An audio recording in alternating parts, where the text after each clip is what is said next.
بوششكي محوها أمد الصومالي هقلدن وري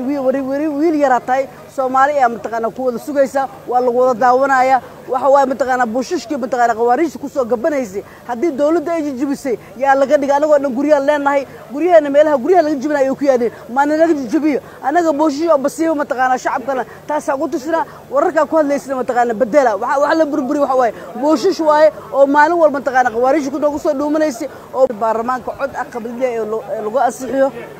runtii waa maalin weyn way because mataqaana barnaamijkan aad iyo aad aan u sugaynay aad iyo aad aan mataqaana ii sheegaan raadinaynay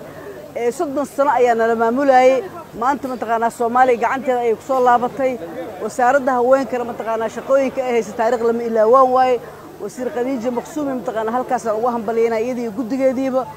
runtii maalin weyn way waa arkaysa barnaamijyahaas mataqaana barnaamijka soo civil war dhacay ayaga mataqaana gudigoodii iyo mataqaana ayaga maamusha anagana 30 sano ayaa korna loo hayay 30 sano ayaan la maamulayay dadaalkaas juhdigaas mataqaana wasaaradda haweenka ayaa mataqaana ii sheegay ayaa muujisay anaga ka haweenka Soomaaliyeed ahaan anoo waliba ku hadlaya gudiga mataqaana arrimaha bulshada aad iyo aad ayaan u soo dhaweynay waxaan leenahay mataqaana Soomaaliya hore u socotay runtii mataqaana barnaamijkan qof kasta Soomaaliya bas tisha hooyooyinka caruurta aad iyo aad ayuu mataqaana barnaamij loogu shaqeyn doono way waxaan leenahay mataqaana idinka wariyaasha ana si fiican mataqaana barnaamijkan waa u in mataqaana ii sheegay aad u balaarisaan aad mataqaana ummadda aad gaarsiisaan muxuu ahaa ii sheegay wixii qof kale su'aal iyo ay qabo su'aal guddiga xuquuqul insaanka